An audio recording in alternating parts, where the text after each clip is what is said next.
The sound of breaking glass echoes through Tony's gym as Maya Chen drops her water bottle, the crash drawing every eye in the weight room to her small frame trembling near the entrance. The afternoon sun streams through the grimy windows of Tony's gym, casting long shadows across the concrete floor where chalk dust dances in the humid air. The familiar symphony of clashing metal and heavy breathing fills the space, punctuated by the occasional grunt of exertion from the serious lifters who call this place home. In the corner, a radio crackles with static between songs, the volume barely audible over the constant percussion of weights hitting rubber mats. Before we jump back in, tell us where you're tuning in from, and if this story touches you, make sure you're subscribed because tomorrow I've saved something extra special for you. Maya Chen pushes through the heavy glass door, her entrance marked by the cheerful chime of the bell overhead. She's barely 5 feet tall, her delicate features framed by straight black hair that falls just past her shoulders. She wears an oversized gray hoodie that swallows her petite frame, the sleeves pushed up to reveal thin wrists that look like they might snap under the weight of a grocery bag. Her dark eyes dart nervously around the room as she clutches a small purple gym bag against her chest like a shield. The gym falls into that particular kind of silence that happens when something doesn't belong. Conversations pause mid-sentence, weights lower more slowly than necessary, and heads turn with the subtle precision of predators assessing prey. Maya seems to shrink further into her hoodie as she becomes the unwilling center of attention, her footsteps barely audible against the rubber flooring as she makes her way toward the reception desk. Behind the counter, Tony Castellano looks up from his newspaper with the expression of a man who's seen everything twice. His weathered face bears the permanent tan of someone who spent decades under fluorescent lights, and his gray hair is pulled back in a ponytail that's seen better years. The faded navy anchor tattoo on his forearm flexes as he sets down his reading glasses, taking in the sight of Maya with the practiced eye of someone who's been running this gym for 30 years. The weight room stretches out behind Maya like an arena of iron and sweat. Massive men move between stations with the confidence of those who've claimed this territory through years of dedication and pain. The air smells of chalk rubber and that particular metallic scent that comes from thousands of hours of human effort. Olympic barbells line the far wall like sleeping giants, while the squat racks stand sentinel over their domains of personal achievement and public humiliation. At the bench press station, Derek Morrison adjusts his grip on the barbell loaded with enough weight to make ordinary mortals reconsider their life choices. His massive frame fills out a tank top that reads "No pain, no gain" in faded letters, the fabric straining against shoulders that could double as architectural supports. His buzz-cut frames a face that looks like it's been carved from granite in disappointment, with pale blue eyes that assess everyone as either competition or waste of space. Derek's training partners form a semicircle around him like disciples attending a sermon on iron. There's Marcus Williams, whose neck disappears entirely into his traps, creating the illusion that his head sits directly on his shoulders like a bowling ball balanced on a mountain. His arms are covered in tattoos that tell the story of every gym he's conquered and every rival he's outlasted. Beside him stands Jake Thompson, leaner but still carrying the kind of muscle that comes from treating the gym like a part-time job. His sandy hair perpetually damp with sweat, and his grin carrying just enough malice to make conversations uncomfortable. The fourth member of their group, Rico Martinez, leans against the lat pull-down machine with the casual arrogance of someone who's never met a weight he couldn't move or a person he couldn't intimidate. His dark hair is slicked back with enough product to survive a hurricane, and his eyes hold the particular cruelty of someone who's discovered that physical strength can be translated into social power with the right application of intimidation. Rounding out Derek's entourage is Tommy Chen, no relation to Maya despite the shared surname, whose compact build hides the kind of explosive power that makes lightweights dangerous. His Asian features are set in a permanent scowl that suggests the world has failed to meet his expectations in every possible way, and his calloused hands bear the story of a man who's never backed down from a challenge, regardless of the consequences. Maya approaches Tony's counter with the hesitant steps of someone entering a foreign country without knowing the language or customs. Her small hands fumble with the zipper of her gym bag as she searches for what appears to be a membership card, her movements betraying the kind of nervousness that makes predators take notice. The purple bag looks almost comically small against the backdrop of the gym's serious equipment, like a child's toy accidentally left in an adult's world. Tony's expression softens slightly as he takes in Maya's obvious discomfort. His years of managing the gym have taught him to read people quickly, and everything about Maya screams fish out of water. Her clothes are wrong, her posture is wrong, and most importantly, her presence disrupts the careful ecosystem that Tony has spent 3 decades cultivating. But there's something else in her eyes, something that makes him pause before making the obvious suggestion that she might be more comfortable at one of the chain gyms downtown. The conversation at Derek's bench press station drops to a whisper as the five men take in the sight of Maya struggling with her gym bag. Derek's last set is forgotten as he sits up on the bench, his massive frame casting a shadow that seems to darken the already dim lighting around his station. His pale eyes fix on Maya with the intensity of a hawk spotting movement in tall grass, and a slow smile spreads across his face like oil on water. Marcus nudges Jake with an elbow that could probably crack ribs, his grin revealing teeth that have seen too many protein shakes and not enough dental care. The sound of their muffled laughter carries across the gym like the rumble of distant thunder, promising storms on the horizon. Rico straightens from his casual lean, his movements taking on the predatory grace of someone who's caught the scent of weakness in the air. Maya finally locates her membership card, a pristine piece of plastic that looks like it was printed yesterday. Her hands shake slightly as she slides it across the counter to Tony, who takes it with the careful movements of someone handling something fragile. The card is still warm from her palm, and Tony can feel the slight tremor in her fingers as she releases it. The membership information on Tony's computer screen reveals that Maya Chen purchased a 6-month membership online 3 days ago, paying the full amount up front with a credit card that cleared without issue. Her emergency contact is listed as Dr. Sarah Chen with a phone number that traces to Riverside General Hospital. Under previous gym experience, the form is blank. Under fitness goals, she's written simply self-improvement in handwriting so neat it looks like it was done with a ruler. Tony slides the card back across the counter with a grunt that might be approval or resignation. His weathered hand gesture toward a laminated sheet of gym rules that's seen enough coffee stains and sweat to qualify as modern art. The rules are straightforward: clean equipment after use, re-rack weights, no dropped weights during peak hours, and treat other members with respect. The last rule is underlined in red ink, suggesting it's been a problem before. Maya nods eagerly at each rule as Tony explains them, her head bobbing like a dashboard ornament in an earthquake. She asks about locker rentals in a voice so soft that Tony has to lean forward to hear her over the ambient noise of the gym. Her accent carries the faintest trace of something that might be Minnesota, all rounded vowels and apologetic inflections that make every statement sound like a question. The women's locker room at Tony's gym exists more as a legal requirement than an actual amenity. It's clean but sparse, with metal lockers that have seen better decades and fluorescent lighting that makes everyone look like they're suffering from various stages of plague. Preparing and narrating this story took us a lot of time, so if you are enjoying it, subscribe to our channel. It means a lot to us. Now back to the story. Maya chooses a locker in the far corner, away from the handful of other women who use the facility during peak hours. Her movements are efficient but nervous as she changes into workout clothes that reveal just how small she really is. Her workout outfit consists of black leggings that somehow make her legs look even thinner, paired with a fitted tank top that reveals the absence of any significant muscle mass. Her arms are pale and soft, the kind of arms that belong to someone who spent more time reading books than lifting weights. A delicate gold chain around her neck holds a small pendant that catches the harsh fluorescent light, and her sneakers look expensive but unused, suggesting this might be her first serious attempt at physical fitness.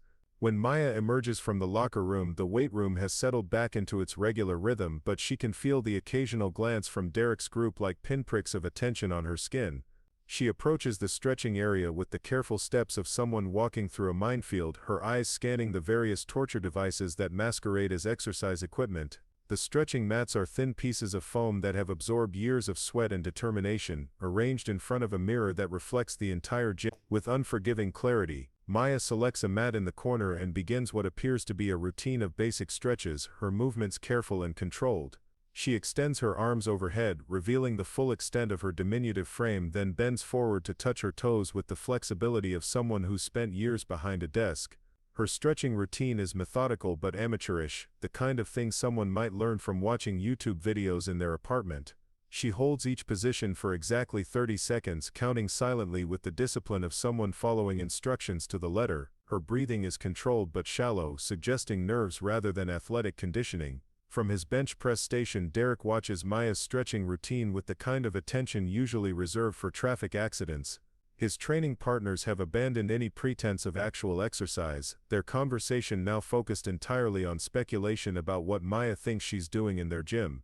Marcus makes a comment about lost tourists that draws snickers from the group, while Jake wonders aloud if Maya realizes she's wandered into the wrong building. Rico's assessment is more direct and significantly cruder, his words carrying across the gym despite his attempt at discretion. Tommy nods along with whatever Rico is saying, his permanent scowl deepening as he takes in Maya's obvious inexperience. The five men form a wall of masculinity and judgment, their combined attention focused on the small woman in the corner who seems oblivious to the storm gathering around her. Maya finishes her stretching and approaches the cardio section with the determination of someone who's made a decision and intends to see it through regardless of consequences.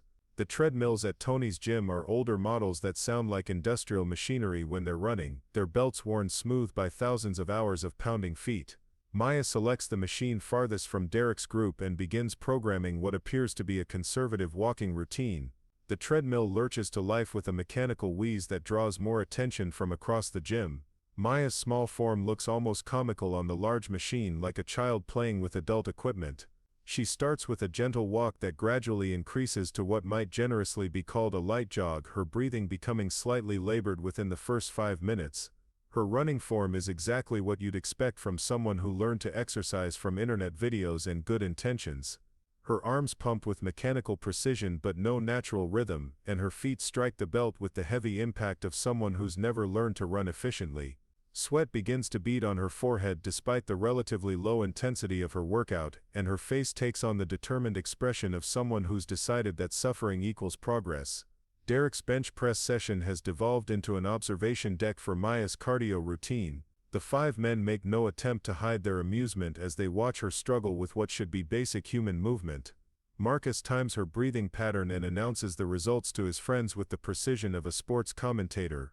Jake offers his professional opinion on her running form, though his credentials for such expertise remain unclear.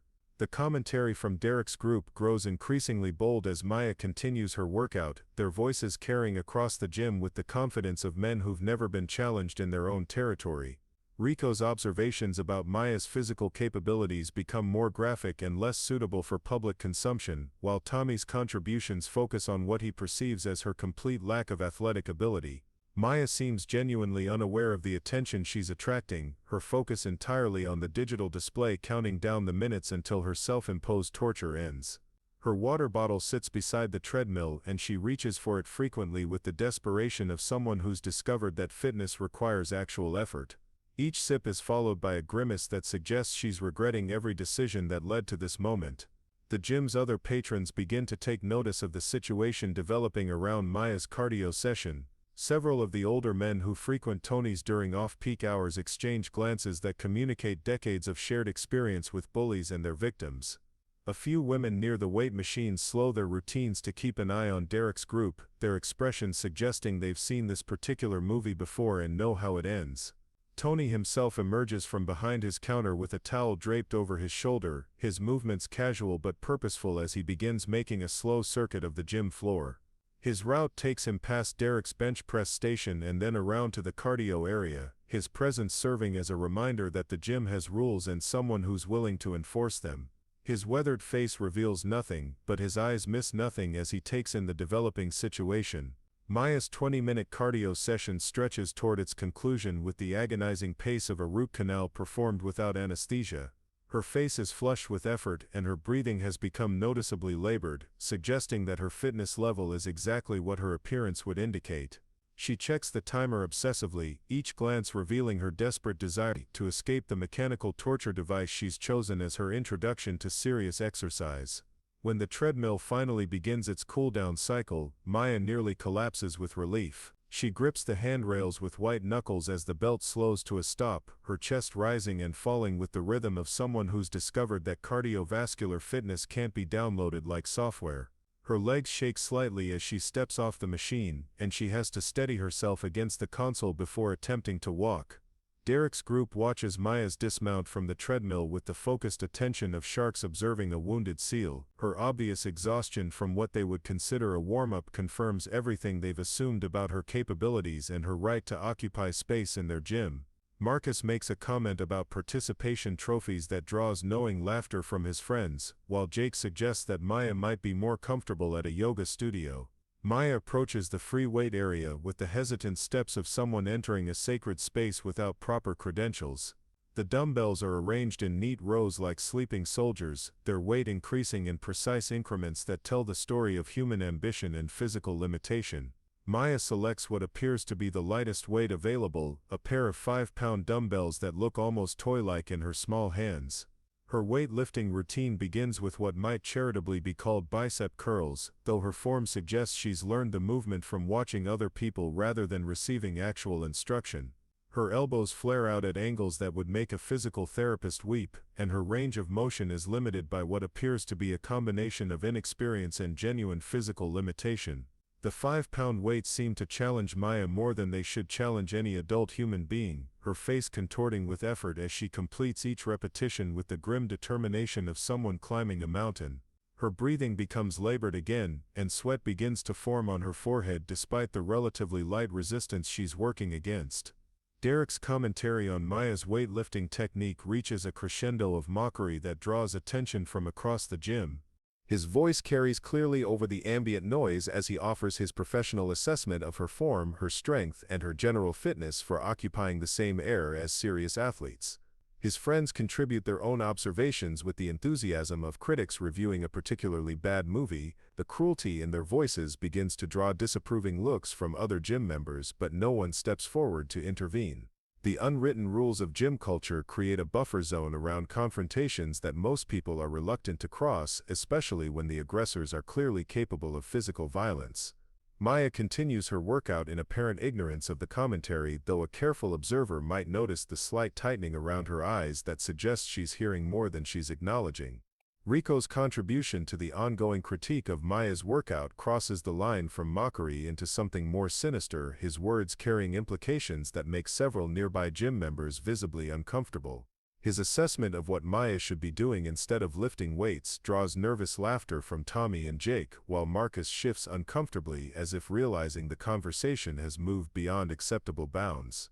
Derek, however, seems energized by Rico's escalation, his own comments becoming more personal and more cutting as he feeds off the group's dynamic.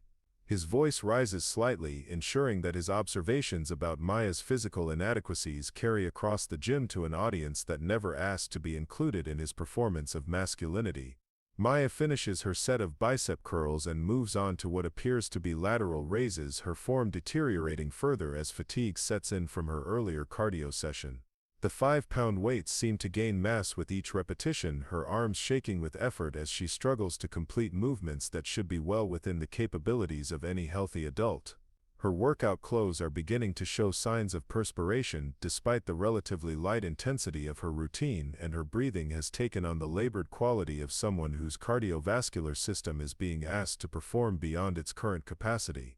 She pauses frequently between exercises, checking her phone for what appears to be a predetermined workout routine that she's following with religious devotion. The phone screen reveals a fitness app displaying a beginner's full-body routine, complete with animated demonstrations and precise timing for rest periods between exercises. Maya follows the program with the meticulous attention of someone taking a final exam, her movements matching the app's demonstrations with varying degrees of success. The technology provides structure but can't compensate for her obvious lack of experience with actual physical exertion. Derek's group has now completely abandoned their own workout in favor of providing running commentary on Maya's performance. Their bench press station sits unused as all 5 men focus their attention on critiquing every aspect of her routine, from her exercise selection to her form to her choice of weight. Their voices carry a note of increasing boldness, as if Maya's failure to respond to their earlier comments has convinced them that she either can't hear them or lacks the courage to confront them. The situation reaches a tipping point when Maya moves to attempt what appears to be overhead presses with her 5-pound weights. Her form on this exercise is particularly poor, her elbows flaring out at dangerous angles as she struggles to press the weights overhead without losing her balance. The movement clearly challenges her coordination as much as her strength, and she has to pause several times to reset her position. Derek's final comment about Maya's overhead pressing technique is loud enough to be heard clearly across the entire gym, his words carrying a level of contempt that makes even his friends shift uncomfortably. The comment crosses from criticism of her technique into personal attack territory, suggesting that Maya's presence in the gym is not just inappropriate but actively offensive to those who take fitness seriously. Maya's hands pause at the top of her overhead press, the 5-pound weights trembling in her grip as Derek's words penetrate the focused bubble she's tried to maintain around her workout. For the first time since entering the gym, she turns her head slightly in the direction of Derek's group, her dark eyes taking in the wall of masculine disapproval that has been building around her presence. The moment hangs in the air like the calm before a storm, 5-pound weights suspended overhead by arms that are beginning to shake with something that might not be entirely due to physical exertion. Maya's face remains composed, but something shifts in her posture that suggests Derek's comment has finally broken through whatever internal barrier she's been using to ignore their harassment. Tony appears at Maya's shoulder with the silent approach of someone who's learned to move without announcing his presence, his weathered hands reaching up to help guide the weights back to Maya's sides. His voice is quiet but carries clearly in the suddenly tense atmosphere that has settled over the gym like fog rolling in from the ocean. The older man's presence changes the dynamic of the situation in ways that aren't immediately apparent but are felt by everyone in the vicinity. His reputation as the gym's owner and enforcer of its rules gives his words weight that goes beyond his physical presence, and his obvious concern for Maya's well-being serves as a rebuke to those who've been treating her as entertainment rather than a fellow human being. Maya looks up at Tony with gratitude that seems disproportionate to his simple gesture of helping her re-rack her weights, but her eyes hold something else as well. There's a flicker of something that might be anger, carefully controlled but undeniably present. Her thank you is quiet but sincere, though she doesn't immediately move away from the weight area despite having clearly completed her planned routine. Derek's group falls silent as Tony's intervention breaks the spell of their collective harassment, their earlier boldness evaporating in the face of actual authority. The gym owner's presence serves as a reminder that their behavior has consequences and that Maya is under the protection of someone who has the power to enforce the posted rules about treating other members with respect. But Maya doesn't move toward the locker room as everyone expects. Instead, she remains near the free weight area, her small hands flexing at her sides as if working out tension that has nothing to do with her recent workout. Her breathing has returned to normal, but there's something in her posture that suggests the evening's entertainment is far from over. The gym settles into an uneasy quiet, the earlier tension replaced by the kind of anticipation that precedes significant events. Maya stands perfectly still in the weight area, no longer the nervous newcomer who struggled with 5-pound dumbbells. Something fundamental has shifted in her demeanor, though the change is subtle enough that only the most observant watchers notice the transformation beginning to take place. Derek's confidence begins to return as Tony moves away to continue his circuit of the gym, the older man's protective presence no longer serving as a buffer between Maya and her tormentors. The 5 men exchange glances that communicate their shared assumption that the evening's entertainment will continue now that official intervention has ended without any real consequences for their behavior. Maya turns to face Derek's group directly for the first time since entering the gym, her movement deliberate and controlled in a way that contrasts sharply with her earlier nervous energy. Her dark eyes sweep across the 5 men with the kind of attention that makes each of them suddenly aware of being individually assessed rather than simply acknowledged as a group. The transformation in Maya's demeanor is subtle but unmistakable to anyone paying close attention. Her shoulders straighten slightly, her breathing deepens, and her hands stop their nervous fidgeting to hang relaxed at her sides. The change is so gradual that it's almost imperceptible, but the effect is like watching a different person emerge from within the nervous newcomer who first entered the gym. Derek opens his mouth to continue his commentary, but something in Maya's direct gaze makes him hesitate for the first time since she walked through the door. Her steady attention doesn't waver or drop apologetically as it has throughout her workout, and there's a quality to her stillness that suggests she's no longer listening to his words with the desperate desire to escape that has characterized her evening so far. The gym holds its collective breath as Maya takes a single step toward Derek's group, her movement fluid and purposeful in a way that contrasts sharply with her earlier hesitant approach to every piece of equipment. The 5-pound weights that challenged her so severely just moments ago seem to have been forgotten as she closes the distance between herself and her tormentors with the measured pace of someone who has made a decision and intends to see it through to its conclusion. Derek's smirk falters as Maya continues her approach, her footsteps silent against the rubber flooring despite the heavy boots that seemed to announce her every movement just minutes earlier. The distance between them shrinks with each measured step, and something about her movement pattern triggers an instinctive recognition in the back of Derek's mind that he can't quite identify but definitely doesn't like. Marcus shifts his weight from one foot to the other, his massive frame suddenly feeling less intimidating as Maya draws closer to their informal circle around the bench press station. The woman who struggled with 5-pound weights now moves with a fluidity that seems to contradict everything they've witnessed over the past hour, her earlier clumsiness replaced by something that looks almost predatory in its precision. Jake's nervous laughter dies in his throat as Maya stops exactly 6 feet away from their group, a distance that seems both respectful and strategically calculated. Her positioning allows her to see all 5 men without turning her head while keeping her back to the mirrored wall in a way that eliminates any blind spots. The nervous newcomer has been replaced by someone who understands spatial awareness in ways that make trained fighters take notice. Rico's crude commentary continues despite the shift in atmosphere, his voice carrying the bravado of someone who hasn't yet recognized that the fundamental dynamics of the situation have changed. His words grow more aggressive and more personal, as if Maya's direct attention has somehow increased his need to establish dominance through verbal assault rather than triggering any sense of caution about engaging with an unknown variable. Tommy remains silent, but his permanent scowl deepens as he takes in Maya's transformed posture with the eye of someone who spent years around violence and recognizes when situations are about to escalate beyond words. His compact frame tenses slightly, though whether in preparation for action or from growing unease about Rico's increasingly aggressive tone remains unclear to casual observers. Maya's voice when she finally speaks carries none of the soft uncertainty that marked her earlier interactions with Tony at the front desk. Her words are clear and measured, pitched just loud enough to carry to Derek's group without involving the entire gym in their conversation. The change in her vocal quality is as dramatic as her physical transformation, suggesting layers of personality that were carefully concealed beneath her initial presentation. The question she poses to Derek is simple and direct, asking him to repeat his last comment about her overhead pressing technique. Her tone carries the kind of polite interest that might be appropriate for discussing the weather or asking for directions, but there's something underneath the courtesy that makes Derek hesitate before responding. The disconnect between her words and her underlying energy creates a tension that even the least observant gym members can feel.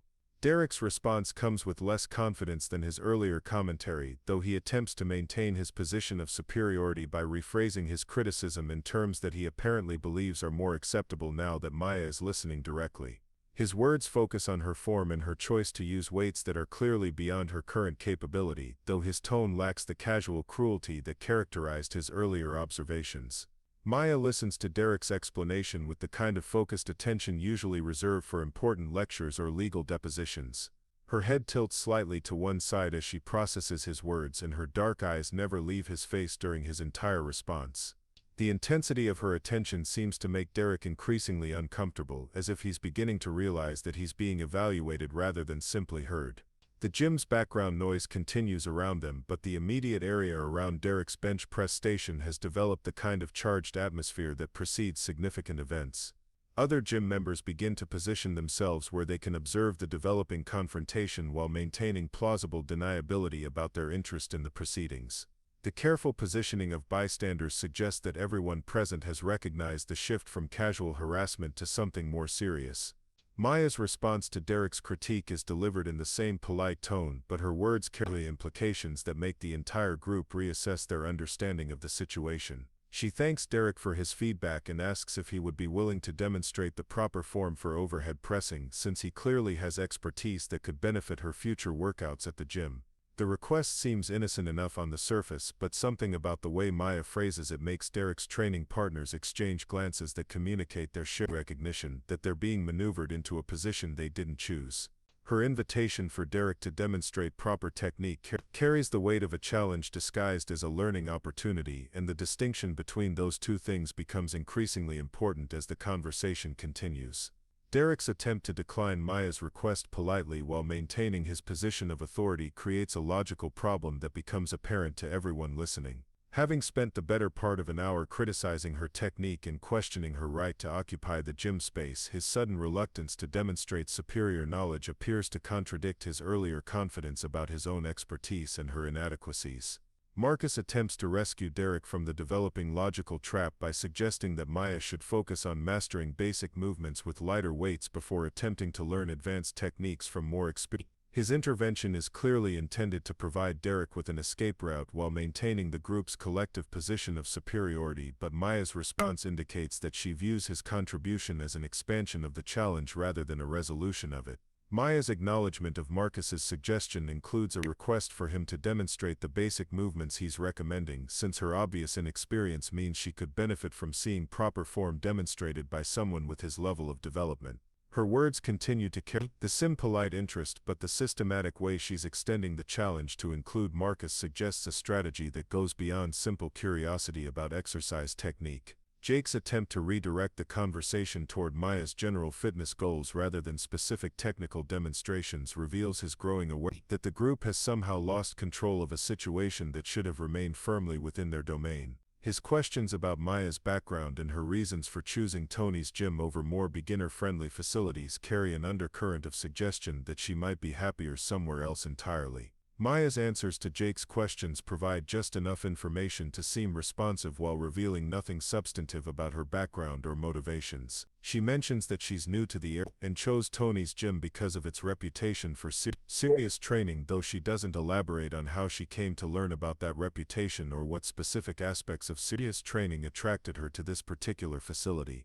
Rico's patience with the extended conversation finally reaches its limit, and his contribution to the discussion abandons any pretense of constructive feedback in favor of direct confrontation. His words make it clear that he views Maya's presence as an intrusion that the group has no obligation to tolerate, and his suggestion about what she should do instead of wasting their time carries implications that make several nearby gym members visibly uncomfortable. The shift from harassment disguised as commentary to open hostility changes the dynamic of the situation in ways that even the most conflict-averse bystanders can't ignore. Rico's escalation forces other gym members to choose between continued passive observation and some form of intervention, though the physical intimidation factor represented by Derek's group makes that choice considerably more complex than simple moral clarity would suggest. Maya's response to Rico's hostility maintains the same controlled tone she's used throughout the conversation, but her words carry a subtle shift that suggests his aggressive approach has moved their interaction into a different category entirely.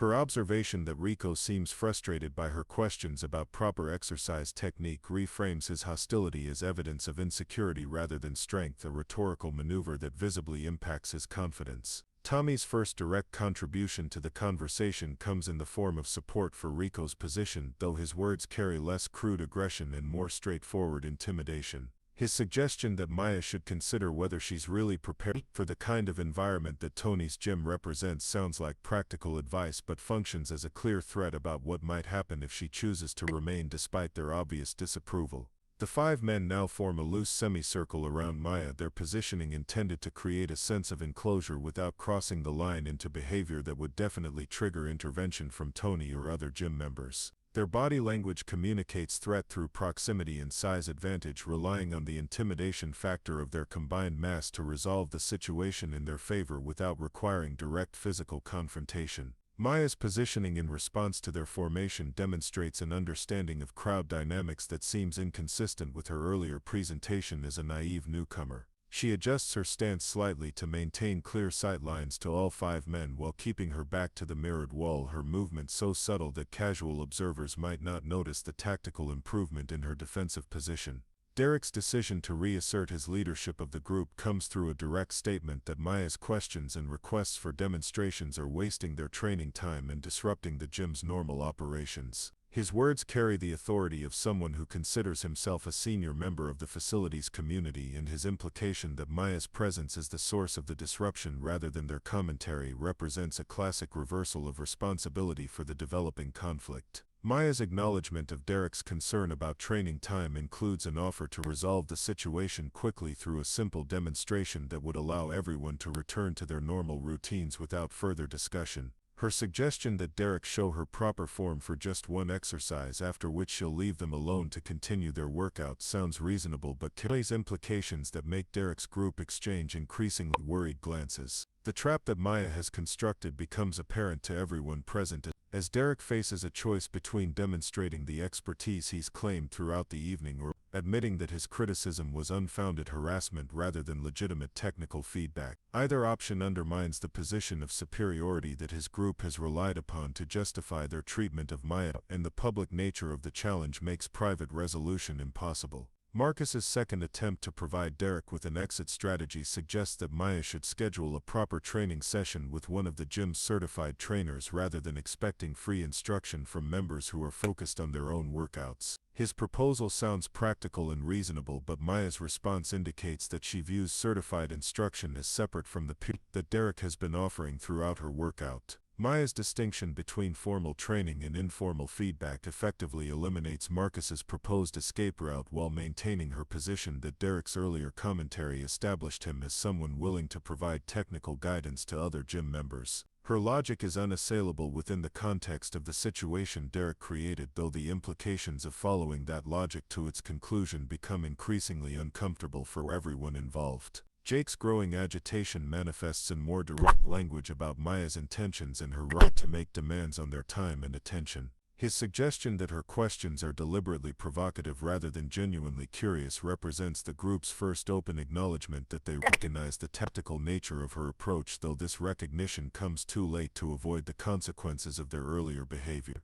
Rico's second escalation moves beyond verbal aggression into behavior that clearly violates the gym's posted rules about treating other members with respect. His physical positioning and the specific nature of his threats about what will happen if Maya continues to waste their time cross the line into intimidation that even the most conflict-averse bystanders can't rationalize as normal gym culture or acceptable peer interaction. Maya's response to Rico's direct threats maintains her controlled demeanor while introducing a new element that causes all 5 men to reassess their understanding of the situation they've created. Her observation that Rico seems to believe physical intimidation is an appropriate response to questions about exercise technique reframes the entire interaction in terms that make their behavior impossible to defend as anything other than bullying. The moment of truth arrives when Maya steps forward slightly, closing the distance between herself and Derek's group by exactly 1 foot. The movement is controlled and deliberate, carrying none of the hesitant uncertainty that marked her earlier approaches to gym equipment. Her positioning now places her within what any reasonable person would consider their personal space, though her posture remains non-threatening despite the territorial violation. Derek's response to Maya's encroachment into their space reveals the fundamental weakness in their intimidation strategy. His step backward is instinctive and immediate, creating additional space between them despite his significant size advantage and the support of 4 allies. The retreat is subtle but unmistakable to anyone paying attention, and it communicates a level of uncertainty about the situation that contradicts his earlier confidence.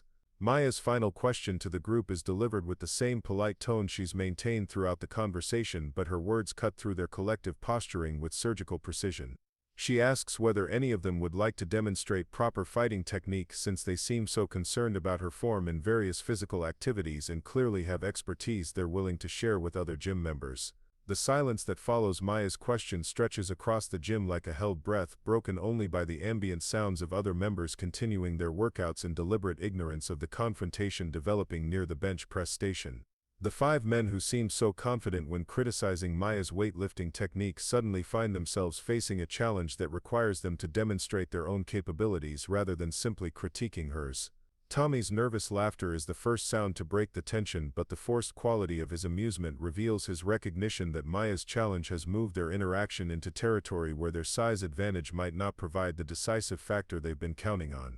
His suggestion that Maya is joking falls flat when her expression remains perfectly serious and expectant. Derek's attempt to dismiss Maya's challenge as inappropriate for a gym setting ignores the fact that his group has spent the evening making the environment inappropriate through their harassment and intimidation tactics. His claim that they're not interested in whatever game Maya is playing sounds weak even to his own allies, particularly given their earlier willingness to engage when they believed they held all the advantages. Maya's response to Derek's dismissal includes an observation that surprises everyone present by its accuracy and specificity. She notes that Derek's bench press form shows compensation patterns consistent with a previous shoulder injury that was probably inadequately rehabilitated, and that his current training approach is likely to result in re-injury within the next 6 months if he doesn't address the underlying mobility restrictions. The technical accuracy of Maya's assessment silences Derek's group more effectively than any threat or challenge could have accomplished. Her casual demonstration of knowledge about biomechanics and injury patterns reveals expertise that contradicts everything about her earlier presentation as a fitness novice, and the specific nature of her observations about shoulder problems suggests access to information that goes far beyond casual gym observation. Marcus's demand to know how Maya could possibly know about Derek's injury history receives an answer that transforms the entire dynamic of their confrontation. Maya's explanation that she can read compensation patterns in movement because she's spent years studying human biomechanics in professional contexts opens questions about her background that make her earlier struggles with basic exercises seem increasingly puzzling rather than simply pathetic. The revelation that Maya possesses professional-level knowledge about human movement and injury patterns forces Derek's group to confront the possibility that her earlier display of weakness and inexperience was deliberately constructed rather than genuinely representative of her capabilities. The implications of that possibility change their assessment of the situation from a simple case of bullying a vulnerable target to something far more complex and potentially dangerous. Jake's direct question about Maya's professional background receives an answer that sends shockwaves through everyone within hearing distance. Maya's quiet statement that she spent 8 years working in biomechanical analysis for military applications explains both her ability to assess injury patterns and her strategic approach to their confrontation, while raising urgent questions about what other capabilities she might possess that haven't yet been demonstrated. Rico's skeptical response to Maya's claimed military background reflects his desperate hope that she's lying or exaggerating about her qualifications, but her detailed explanation of how she identified his left knee instability through his walking pattern eliminates any reasonable doubt about her expertise. The specific technical terminology she uses and the accuracy of her assessment make it clear that her knowledge comes from extensive professional experience rather than casual study. Tommy's growing unease manifests in his suggestion that the conversation has gone far enough and that everyone should return to their individual workouts, but Maya's response indicates that she doesn't consider their business concluded. Her observation that the 5 men seem much less interested in providing demonstrations now that the activity has moved beyond basic weightlifting carries an undertone of challenge that makes retreat increasingly difficult without complete loss of face. The gym's atmosphere has shifted dramatically from the casual harassment that characterized the evening's beginning to something that feels like the calm before a storm. Other members have stopped pretending to ignore the confrontation and several have positioned themselves where they can observe the outcome while remaining far enough away to avoid becoming directly involved in whatever is about to happen. Tony's reappearance from his office occurs with timing that seems less coincidental than strategic, his movement toward the developing confrontation suggesting that he's been monitoring the situation more closely than his earlier casual intervention indicated. His approach serves as a reminder that the gym has rules and authority figures, but Maya's acknowledgement of his presence doesn't include any request for assistance or intervention. Derek's final attempt to regain control of the situation comes through an appeal to Tony's authority as the gym owner, his complaint about Maya's behavior carefully phrased to make her appear to be the aggressor despite the group's hour-long campaign of harassment. His claim that she's disrupting other members' workouts and making inappropriate demands for demonstrations requires Tony to choose between supporting his regular customers and protecting a new member who's clearly being targeted. Maya's response to Derek's complaint provides Tony with a complete summary of the evening's events from her perspective, delivered in the same controlled tone she's maintained throughout the confrontation. Her recitation of the specific comments and behavior she's endured transforms Derek's complaint into evidence of his group's misconduct, while her request for simple demonstrations of the expertise they've claimed reveals the reasonable nature of her position. The moment when Tony must choose sides arrives with the weight of 30 years of gym management experience behind it.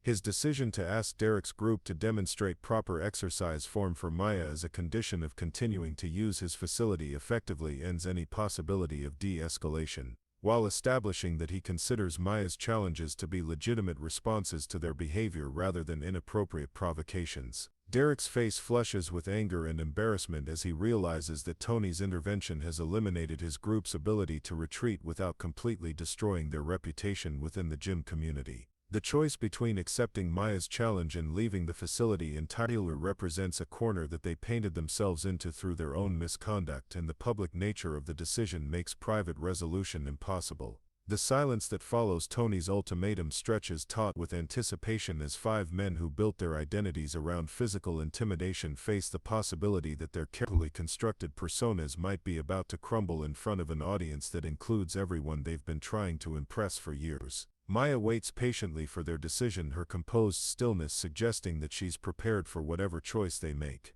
Derek's jaw tightens as he realizes the trap has closed around them with the precision of a military operation, his pale blue eyes darting between Tony's expectant face and Maya's patient stillness. The weight of every word he's spoken over the past hour hangs in the air like smoke from a fire that's about to consume everything he's built his reputation on within these walls. Marcus rolls his massive shoulders in what might be preparation or nervous energy, the sound of his joints popping audible in the tense silence that has settled over their corner of the gym. His earlier confidence has evaporated like steam, replaced by the growing realization that their casual harassment has evolved into something that will define how every member of this gym sees them for years to come. The decision comes suddenly, without consultation or strategic planning, when Rico's frustration with the impossible situation boils over into action. His movement toward Maya is swift and aggressive, his considerable bulk aimed at intimidating through proximity what words and posturing have failed to accomplish. The step forward is meant to demonstrate that physical presence still matters more than whatever games Maya has been playing with their heads. Maya's response to Rico's advance is so subtle that most observers miss it entirely, a slight adjustment of her stance that seems purely defensive until Rico suddenly stops his forward momentum as if he's walked into an invisible wall. His confusion is evident as he realizes that his attempt at intimidation has somehow been neutralized without any obvious action from the small woman he was trying to overpower. The moment of confusion lasts exactly long enough for Maya to move, her body shifting from stillness to fluid motion with a speed that makes several gym members blink and wonder if they imagined what they just witnessed. Rico's advance becomes a retreat so quickly that his feet tangle with each other, sending his considerable mass crashing into the weight rack behind him with enough force to rattle every plate on the structure. The sound of Rico's impact with the equipment resonates through the gym like a gunshot, drawing startled attention from every corner of the facility. His attempt to regain his footing is hampered by genuine shock at finding himself on the ground when he was certain he held every advantage in any physical confrontation with someone half his size and apparently lacking any combat training whatsoever. Derek's reflexive step toward Maya to help his fallen friend becomes a frozen tableau when her dark eyes lock onto his with an intensity that stops him mid-motion. The woman who struggled with 5-pound weights now radiates a presence that makes his lizard brain scream warnings about predators and prey relationships that his conscious mind hasn't yet processed fully. Maya's voice remains perfectly calm as she asks Rico if he's injured, the same polite concern she's maintained throughout the evening now applied to someone who just attempted to use physical intimidation against her. Her offer to help him up sounds genuinely concerned, though the underlying steel in her tone suggests that any further aggressive moves will be met with responses that are considerably less gentle than whatever just happened. Tommy's compact frame coils with tension as he watches Rico struggle to extract himself from the weight rack, his fighter's instincts recognizing that the situation has crossed into territory where size advantages and numerical superiority might not provide the protection they've been counting on. His assessment of Maya shifts from dismissive contempt to wary calculation as he processes the implications of Rico's sudden disadvantage. Jake's nervous energy manifests in quick movements that take him further from Maya rather than closer, his survival instincts overriding any obligation he might feel to support his friends in their escalating confrontation. His positioning near the gym's exit suggests that he's prepared to abandon the situation entirely if it continues to develop in directions that threaten his personal safety. The gym's other patrons have abandoned any pretense of continuing their own workouts, forming a loose circle around the developing confrontation with the fascinated attention of people witnessing something they've never seen before and may never see again. The mixture of anticipation and concern on their faces reflects the collective realization that they're about to learn something important about the quiet woman who's been struggling with basic exercises all evening. Rico's attempt to salvage his dignity through aggressive posturing while still entangled with gym equipment creates a surreal image that undermines any remaining intimidation factor his size might have provided. His threats about what he's going to do to Maya sound increasingly hollow when delivered from a position where he's clearly struggling with the basic challenge of standing upright without assistance. Maya's patient waiting for Rico to regain his footing demonstrates a level of confidence that chills everyone watching, her stillness suggesting that she views his threats as no more concerning than background noise. When she finally speaks, her words carry the quiet authority of someone who's spent years dealing with individuals who confuse aggression with strength and learn to correct that misconception efficiently. The revelation comes not through dramatic announcement but through simple demonstration when Derek finally loses patience with the extended confrontation and launches himself toward Maya with the full commitment of someone who believes that decisive action will resolve the situation in his favor. His considerable size and obvious strength training should provide overwhelming advantages against someone who appeared to struggle with basic motor control just minutes earlier. Maya's response to Derek's charge transforms the entire understanding of everything the gym has witnessed over the past hour. Her movement is economical and precise, redirecting Derek's momentum rather than opposing it directly, using his own force and body weight as weapons against him in ways that speak to training that goes far beyond anything available in civilian martial arts programs. Derek's journey from aggressive attacker to disoriented victim happens so quickly that most observers struggle to understand exactly what they've witnessed. One moment he's charging forward with the confidence of someone who's never lost a physical confrontation, and the next he's experiencing what it feels like to have the ground rushing toward his face at a speed that suggests gravity has been temporarily suspended. The impact when Derek hits the gym floor is substantial enough to vibrate through the rubber matting, his considerable mass distributed across a surface area that wasn't designed to absorb that kind of kinetic energy. His attempt to roll with the impact speaks to some training in his background, though clearly not enough to prepare him for whatever technique Maya just demonstrated with such casual efficiency.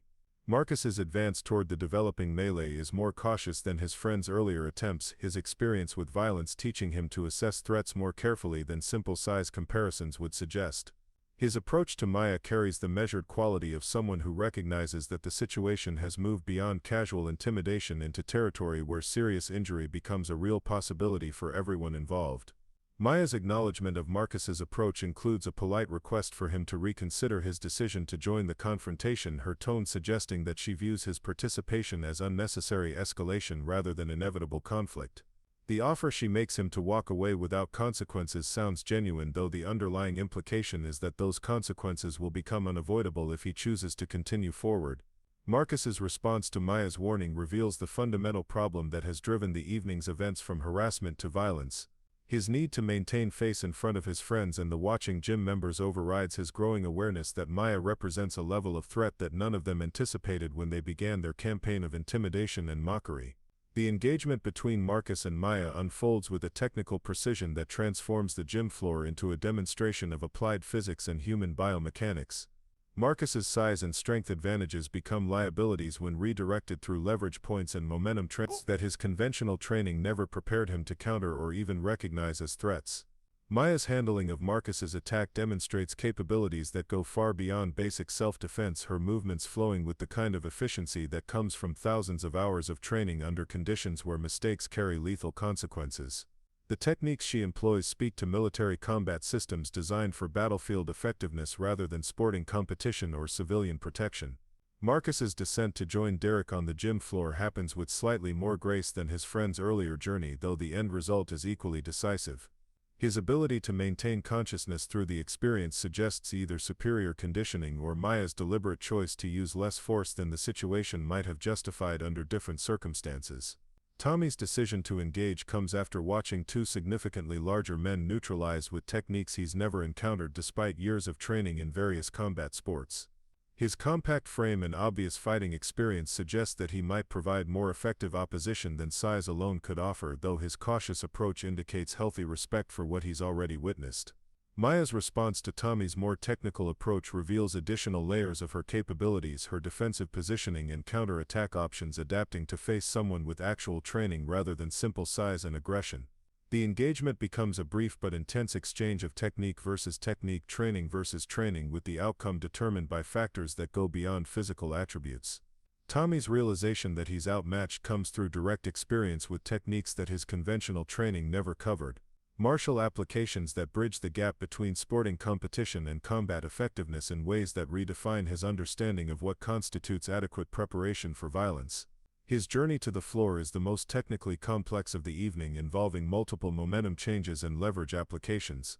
Jake's attempt to flee the situation is thwarted by his own curiosity and the crowd of gym members who have formed an impromptu arena around the confrontation. His position near the exit becomes irrelevant when he realizes that leaving now would require pushing through a crowd of people who are clearly more interested in seeing how the evening concludes than in facilitating his escape. The silence that follows Tommy's defeat is profound, broken only by the sounds of three large men attempting to regain their composure while processing the reality that their understanding of physical confrontation has been fundamentally challenged by someone they spent an hour dismissing as pathetic and weak. Maya's demeanor throughout the brief series of encounters remains perfectly controlled, her breathing steady and her posture relaxed in ways that suggest the physical exertion involved was well within her normal operating parameters. Her attention shifts to Jake with the patient focus of someone completing a task that requires thoroughness rather than speed. Jake's decision to surrender rather than test his capabilities against someone who has just demonstrated the ability to neutralize 3 trained opponents without apparent effort shows more wisdom than his friends displayed. His raised hands and verbal submission prevent the evening's final confrontation while acknowledging that Maya's capabilities extend far beyond anything their initial assessment suggested. The moment when Maya accepts Jake's surrender marks the transition from active conflict to its aftermath, her acknowledgement of his decision carrying none of the triumph or aggression that might be expected from someone who has just defeated multiple opponents. Her focus shifts immediately to ensuring that the 3 men on the floor are not seriously injured despite their aggressive behavior. Tony's approach to the aftermath involves checking on the defeated men while maintaining careful attention to Maya's positioning and demeanor. His experienced eye recognizing that the immediate threat has passed but remaining alert to the possibility that emotions and embarrassment might reignite the conflict. His questions about injuries are directed to Maya as much as to her former opponents. Maya's assessment of the 3 men's conditions demonstrates medical knowledge that complements her obvious combat training, her examination of each man professional and thorough despite their earlier harassment. Her recommendations for ice and rest sound like instructions from someone with extensive experience treating training injuries and combat aftermath. Derek's attempt to process what has happened to him and his friends struggles against the cognitive dissonance of having been systematically defeated by someone who appeared to represent everything he held in contempt. His questions about Maya's background carry none of his earlier aggression, replaced by genuine confusion and growing awareness that his worldview requires significant revision. Maya's response to Derek's questions provides the context that transforms the evening's events from mysterious demonstration to logical outcome. Her explanation that she spent 12 years training military personnel in hand-to-hand combat techniques before transitioning to biomechanical analysis work clarifies both her assessment of their injury patterns and her casual handling of their physical challenges. The revelation that Maya holds multiple black belts in combat systems specifically designed for military applications explains the technical precision of her defensive actions while raising questions about why someone with her background and capabilities chose to endure an hour of harassment rather than ending the confrontation.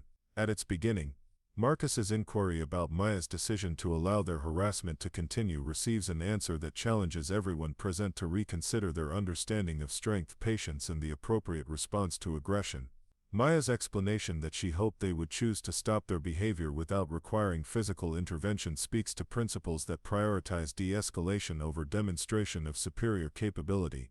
Rico's grudging acknowledgement that Maya could have ended their harassment at any point during the evening forces him to confront the reality that her restraint rather than their intimidation controlled the situation from the beginning.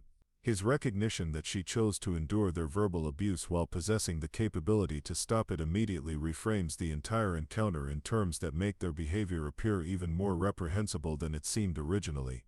The gym's collective reaction to Maya's revelations involves a mixture of awe, embarrassment, and relief that the situation resolved without serious injury despite the potential for much worse outcomes. Several members approached to express their regret for not intervening earlier, though Maya's responses suggest that she neither expected nor required assistance from bystanders. Tommy's question about Maya's current status and ongoing training receives an answer that explains her presence at Tony's gym in terms that satisfy curiosity while maintaining appropriate boundaries about her personal information. Her explanation that she maintains her conditioning through civilian training while consulting on military biomechanics projects provides context for her gym membership without compromising operational security. Jake's apology for his group's behavior is the first acknowledgement that their treatment of Maya violated basic standards of human decency rather than simply representing unfortunate misunderstandings or cultural differences. His recognition that their harassment was inexcusable regardless of Maya's hidden capabilities suggests that at least one member of their group has learned something valuable from the evening's events. Derek's struggle to formulate an adequate apology reflects his growing understanding that conventional social repairs are insufficient for the level of misconduct he and his friends displayed. His questions about how to make amends for their behavior receive answers that focus on future conduct rather than past mistakes, Maya's guidance emphasizing prevention over punishment. The conversation that develops between Maya and her former tormentors covers topics that extend far beyond the evening's specific events, touching on assumptions about strength and weakness, the relationship between physical capability and moral character, and the responsibility that comes with advantages in size, training, or social position. Maya's willingness to engage in constructive dialogue with people who spend an hour treating her as subhuman demonstrates a level of emotional maturity and professional discipline that further emphasizes the gap between her actual capabilities and the assumptions that drove their harassment. Her patience with their questions and confusion suggests training in conflict resolution that complements her obvious combat skills. Tony's decision to allow the extended conversation rather than clearing the gym speaks to his recognition that important learning is taking place, though his positioning and attention suggest continued readiness to intervene if emotions overcome reason. His occasional contributions to the discussion reflect decades of experience managing conflicts between strong personalities in high-stress environments. The gradual return to normal gym operations happens around the ongoing conversation, other members resuming their workouts while maintaining respectful attention to the lessons being shared near the bench press station. The atmosphere shifts from confrontational tension to something resembling a master class in conflict resolution and personal responsibility. Maya's final demonstration involves teaching basic defensive techniques to interested gym members, her instruction emphasizing situational awareness and de-escalation rather than combat effectiveness. Her approach to teaching reflects the same patience she displayed during the harassment, focusing on empowerment rather than intimidation. The evening concludes with handshakes and genuine expressions of respect between people who began the night as predators and prey, their transformation demonstrating the possibility for growth and understanding, even in situations that seem destined for permanent antagonism. Maya's grace in victory provides a model for conflict resolution that extends far beyond the gym's walls. Derek's commitment to using his influence within the gym community to address harassment and intimidation reflects his understanding that the evening's lessons carry responsibilities that extend beyond personal growth. His pledge to intervene when he witnesses similar behavior suggests that Maya's example has created a ripple effect that will benefit future gym members who might find themselves in vulnerable positions. The cleanup of the weight area involves all participants working together to restore order, their cooperation in practical tasks serving as a physical manifestation of the emotional and social repairs that have taken place. The collaborative effort demonstrates that former enemies can become allies when common ground is discovered through honest communication and mutual respect. 6 months later, Maya enters Tony's gym through the same glass door, but the environment that greets her has transformed in ways both subtle and profound. The morning sun streams through windows that have been cleaned more regularly, and the equipment gleams with the attention of people who have learned to see their training space as something worthy of respect rather than simply a place to demonstrate dominance. Derek approaches from the squat rack with a towel draped over his shoulders, his movement carrying none of the territorial aggression that once characterized his presence in the gym. His greeting to Maya is genuine and respectful, acknowledging her arrival without the performative displays that used to mark his interactions with other members. The change in his demeanor reflects months of examining assumptions he never questioned before that transformative evening. The conversation between Derek and Maya reveals the ongoing work he's undertaken to address not just his own behavior but the culture that enabled and encouraged harassment within the gym community. His efforts to mentor younger members about respectful conduct and his interventions when he witnesses problematic behavior demonstrate that the lessons from their confrontation have taken root in practical applications that benefit others. Marcus waves from the bench press station where he's spotting a newer member through a challenging set, his attention focused on providing encouragement rather than criticism. The supportive coaching he offers contrasts sharply with the mockery that once characterized his interactions with anyone he perceived as weak or inexperienced. His transformation illustrates how personal growth can reshape not just individual behavior but entire social dynamics within established communities. Jake's presence at the gym has become less frequent, though when he does appear, his interactions with other members reflect genuine humility about his own limitations and respectful curiosity about others' experiences. His questions about different training approaches and his willingness to learn from people he once dismissed demonstrate the profound shift in perspective that resulted from confronting the reality of his own ignorance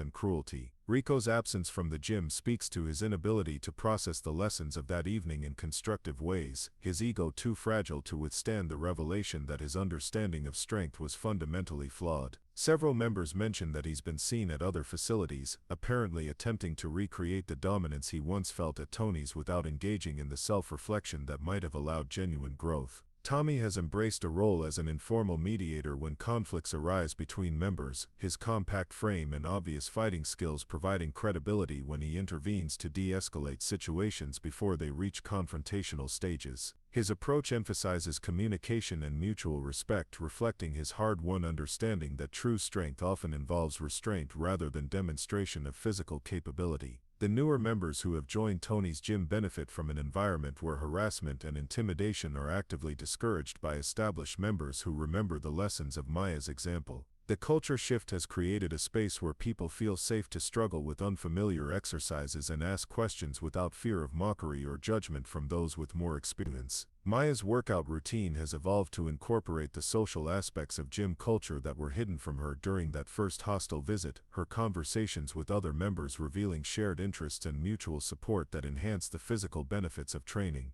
Her willingness to provide technical advice when asked demonstrates expertise while maintaining the humility that characterized her initial response to harassment. The teaching moments that arise naturally during Maya's workouts allow her to share knowledge about movement mechanics and injury prevention without the formal structure of classroom instruction. Her casual corrections of dangerous form and her explanations of proper technique reflect the same patience she displayed during the confrontation, focusing on education rather than criticism. Tony's management of the gym has incorporated lessons about creating inclusive environments that challenge all members to grow while maintaining standards that discourage behavior destructive to community cohesion. His interventions in potential conflicts now happen earlier and more decisively, reflecting his understanding that allowing small problems to escalate ultimately threatens everyone's training environment. The conversations that develop around Maya's presence touch on broader themes about judging people by appearances, the nature of true strength, and the responsibility that comes with advantages in training, size, or social position. These discussions happen organically during rest periods between sets, creating learning opportunities that extend far beyond physical fitness into personal development and social awareness. Maya's willingness to share stories from her military training provides context for her capabilities while emphasizing the discipline and responsibility that accompany advanced combat skills. Her accounts of training scenarios and real-world applications help other members understand that true martial competence involves knowing when not to use violence as much as knowing how to apply it effectively when necessary. The respect that Maya has earned within the gym community stems not from her demonstrated ability to defeat multiple opponents but from her initial choice to endure rather than escalate to violence, and her subsequent patience in helping her former tormentors understand the lessons embedded in their encounter. Her example illustrates that genuine strength often involves accepting short-term discomfort to achieve long-term positive outcomes. Derek's efforts to make amends for his group's behavior have extended beyond personal apologies to include concrete actions that benefit the broader gym community. His financial support for equipment upgrades and his volunteer work helping with gym maintenance demonstrate commitment to repairing damage that went beyond individual hurt feelings to include harm to the inclusive environment that Tony has worked decades to create. The mentorship relationships that have developed between former antagonists illustrate the possibility for genuine transformation when people are willing to confront uncomfortable truths about their own behavior and assumptions. Maya's guidance helps Derek understand how privilege and social position can blind people to the impact of their actions on those with less power or different backgrounds. Marcus's journey toward becoming a more supportive training partner reflects his growing awareness that strength can be measured in terms of what you help others achieve rather than simply what you can accomplish individually. His patient coaching of newer members demonstrates skills that were always present but previously channeled into dominance rather than service. The gym's atmosphere during peak hours now reflects a culture where diversity in backgrounds, experience levels, and training goals is seen as valuable rather than threatening.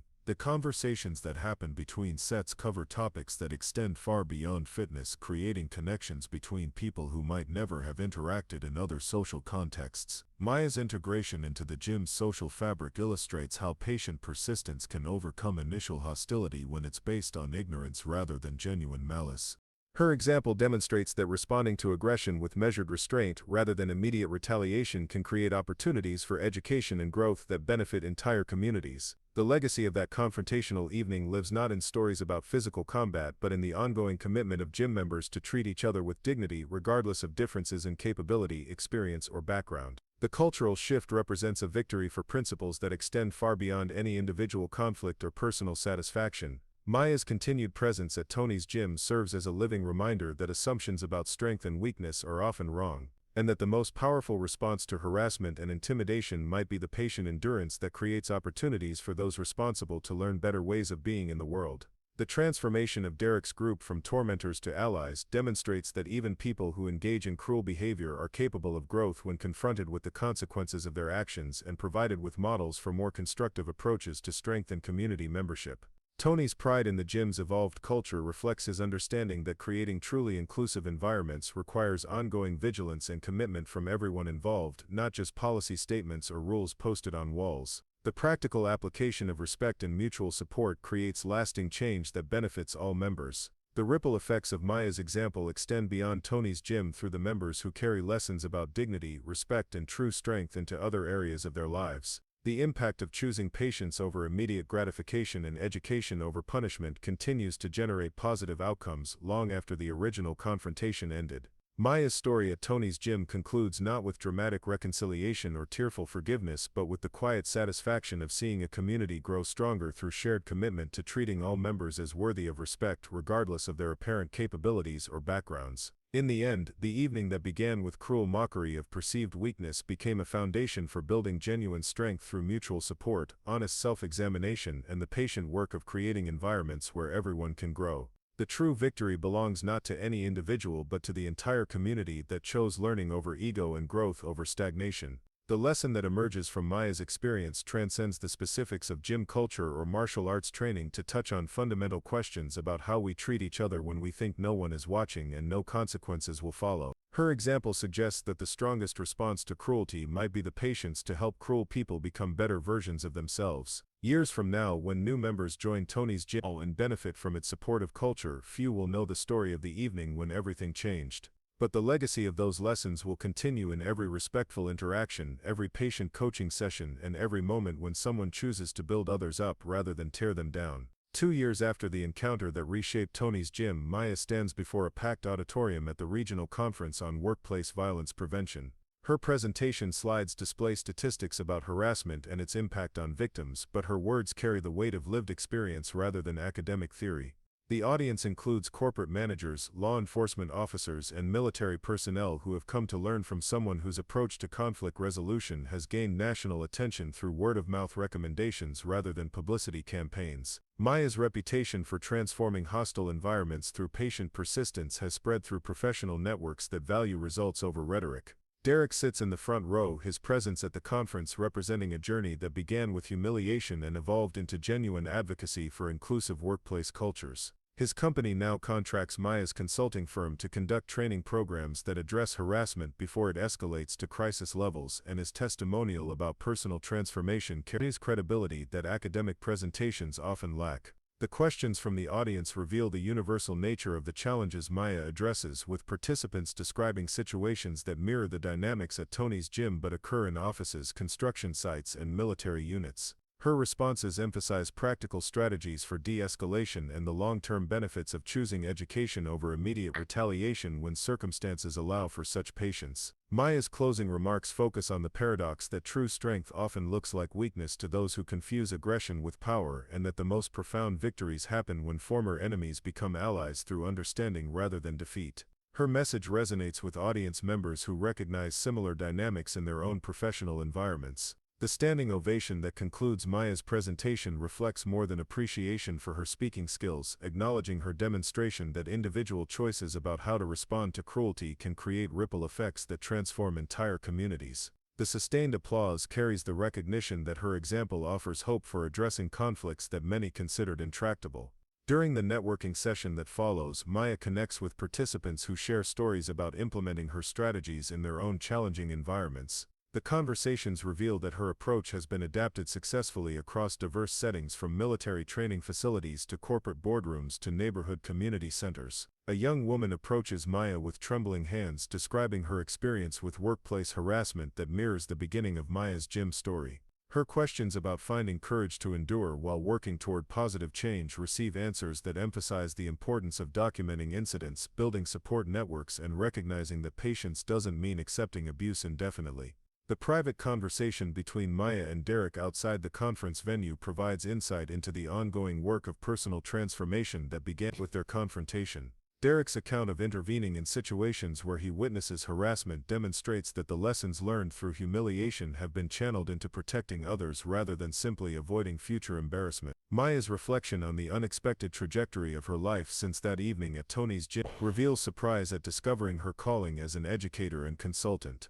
Her military background provided technical skills, but the experience of transforming enemies into allies taught her lessons about human nature that no training program could have provided. The drive home from the conference takes Maya past Tony's gym, where she sees familiar faces through the windows engaged in supportive training sessions that have become the facility's new normal. The site serves as a reminder that sustainable change happens through consistent daily choices rather than dramatic confrontational moments. Tony waves from behind the counter as Maya passes, his gesture acknowledging their shared role in creating an environment where the lessons from that transformative evening continue to benefit new members who never knew the gym's previous culture. His commitment to maintaining inclusive standards has made his facility a model that other gym owners visit to understand practical applications of respectful community building.